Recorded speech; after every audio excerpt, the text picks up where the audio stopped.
Salam əziz 4-cü sinif şagirdləri. Bugün sizinlə informatika kitabından üçüncü mövzunun kompüter və informasiya mövzusunun izahına baxırıq. Əvvəlcə mövzunun girişində iki sual verilir bizə. Kompüter insana hansı işlərində kömək edir və tanıdığın ən kiçik kompüter hansıdır? Uşaqlar, kompüter insana hansı işlərində kömək edir? Kompüter insanlara yazı yazmaq üçün, cədvəl hazırlamaq üçün, hesablama aparmaq üçün və məlumatları bir yerdən başqa yerə göndərmək üçün və sair işlərdə kömək edir. Tanıdığın ən kiçik kompüter hansıdır? Bunu isə hər kəs özünə məxsus şəkildə cavablandıra bilər. Kompüterdə informasiya prosesləri. Kompüter informasiya ilə işləyən qurğudur. Bu nə deməkdir? Yəni, biz bilirik ki, informasiya məlumat deməkdir, xəbər deməkdir. Kompüterdə həmin bu məlumatla işləyən qurğudur.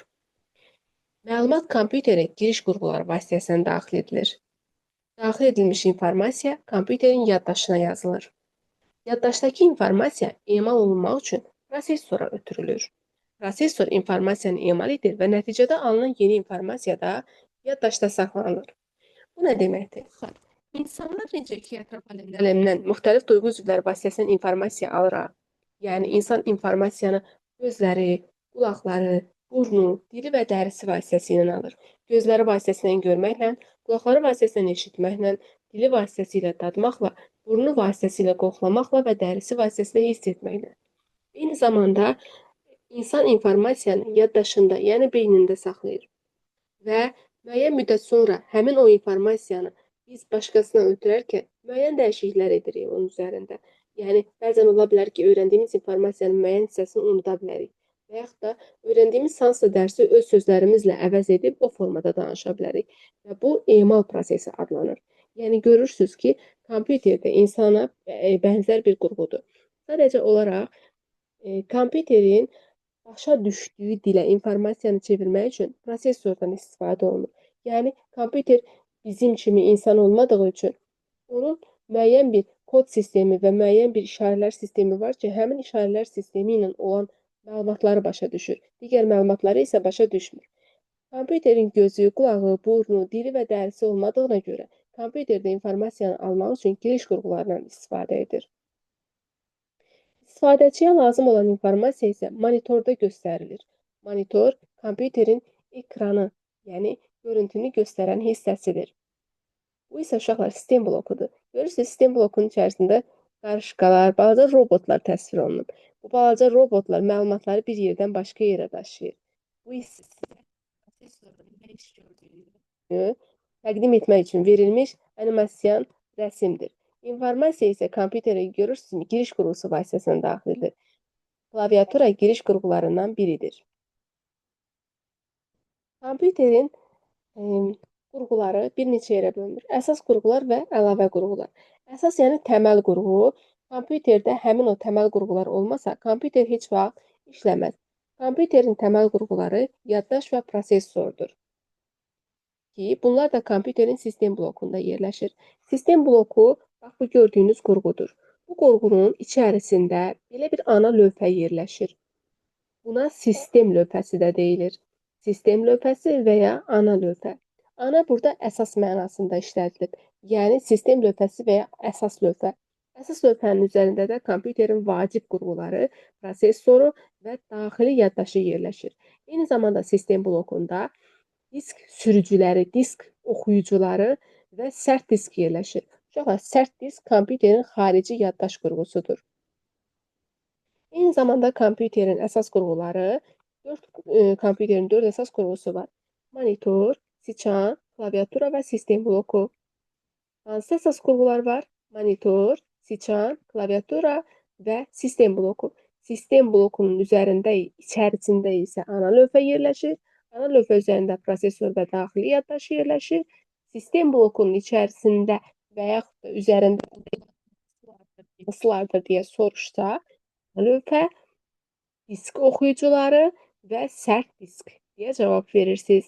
Yaxşı, sistem blokunun daxilində yerləşən əsas qurğu hansıdır desə, o zaman sistem lövhəsi və ya ana lövhə deyə cavab veririk. Yaxşı, sistem lövhəsi üzərində kompüter əsası qurğular birləşdirilmişdir. Prosesor və daxili yaddaş deyə cavab verə bilərik. Kitabınızda məlumat olaraq yazılıb. Klaviatura, monitor və sistem bloku kompüterin əsas qurğuları adlanır. Bugünkü kompüterləri siçan qurğusu olmadığında təsəvvür etmək çətindir. Ona görə də vaxtilə yardımçı qurğu olan siçan indi təməl qurğulardan biridir. Çünki uşaqlar biz informasiyanı, yəni belə deyim, hərfləri, rəqəmləri, simvolları klaviatura vasitəsilə kompüterə yazaraq daxil edə bilirik. Siçan vasitəsilə isə necə ki televizorumuzu pult vasitəsilə idarə edirik, eləcə də kompüterimizi də siçan vasitəsilə idarə edirik. Sonra bu maraqlıdır bölməsində sizə ilk kompüter siçanı 1968-ci ildə Amerikalı alim Douglas Engelbart tərəfindən ixtira edilmişdir. Yalnız 30 ildən sonra o bu ixtirasına görə böyük məbləğdə mükafat almışdır deyə əlavə məlumat verilmişdir. Douglas Engelbartın ixtirası olan ilk kompüter siçanının təsviri də şəkildə öz əksini tapmışdır. Uşaqlar, burada sizə sual verilib ki, kompüter hansı növ informasiya ilə işləyə bilmir? Yəni, hansı informasiyanı qəbul edə bilmir? Onun cavabını isə siz araşdıracaqsınız. Sonra növbəti səhifədə periferiya qurğuları göstərilmişdir. Periferiya nə deməkdir? Uşaqlar, biz dedik ki, kompüter bəzi qurğular olmasa işləməz. Bunlar hansı qurğular idi? Monitor, siçan, sistem bloku və klaviatura idi. Dedik ki, bunlar kompüterin əsas qurğuları, təməl qurğularıdır. Bir də əlavə qurğular var ki, bu qurğuları da kompüterə qoşmaqla kompüter imkanlarını genişləndirmək olar. Yəni, bu qurğular olmasa da bizim kompüterimiz işlək vəziyyətdədir. Lakin kompüterdən daha geniş məqsədlər üçün etmək istəyiriksə, o zaman ona əlavə qurğular, yəni periferiya qurğuları da qoşmaq olar. Burada birinci təsvir olunan printerin şəklidir. Uşaqlar, printer vasitəsilə mətnləri və şəkilləri kağız üzərində çap etmək olar. Yəni, biz kompüterdə hazırladığımız mətn və cədvəlləri, şəkilləri çap etmək üçün printer qurğusundan istifadə edirik. Eyni zamanda printer necə qurğudur? Printer çıxış qurğusudur. Çünki kompüterin daxilində olan informasiyanı çıxışa verir. İkinci qurğu isə uşaqlar səs ucaldanlardır. Səs ucaldan səs informasiyasını çıxışa vermək üçündür. Deməli, səs ucaldan da çıxış qurğusudur. Üçüncü qurğu isə skaner qurğusudur. Uşaqlar, qrafik informasiyanı kompüterə daxil etmək üçün skanerdən istifadə olunur. Necə? Bizim kağız üzərində hər hansı bir şəklimiz var və biz bu şəkli öz dostlarımıza göndərmək istəyirik. O zaman şəkli skanerin şüşəsi üzərinə qoyaraq qapağını bağlayırıq və avtomatik olaraq şəkil kompüterə ötürülmüş olur. Daha sonra isə kompüterdən elektron poçt vasitəsilə biz onu öz dostumuza rahatlıqla göndərə bilərik. Deməli, skaner kompüterə informasiyanı daxil etdiyi üçün giriş qurğusudur. Sonra isə növbəti qurğu mikrofon qurğusudur. Mikrofon vasitəsilə səs informasiyamızı kompüterə daxil edirik. Deməli, mikrofon giriş qurğusudur. Növbəti qurğuları isə uşaqlar oyun oynamaq üçün istifadə olunan qurğulardır. Bunlar joystick və ya oyun manipulyatoru adlanır.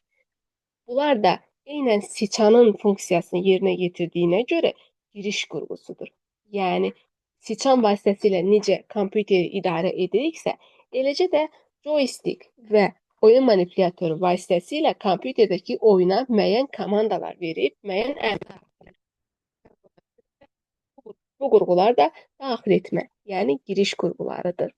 Uşaqlar, aşağıda sizə fikirləş bölməsində bir test təqdim olunub. Daha doğrusu sual, tapşırıq təqdim olunub. Tutaq ki, həm kalkulyatordan, həm kalkulyatorum var, həm də kompüterim var.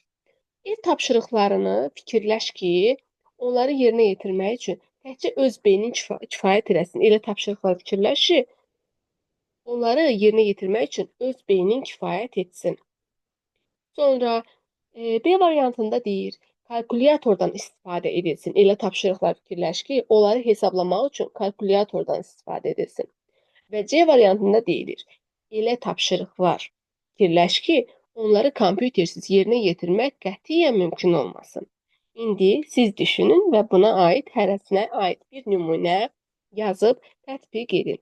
Uşaqlar, görüşərik. Ümid edirəm ki, bugünkü dərsimiz sizin faydalı oldu və və dərsi daha rahat öyrənməyinizə və yadda saxlamağınıza köməklik göstərəcək. Hələlik.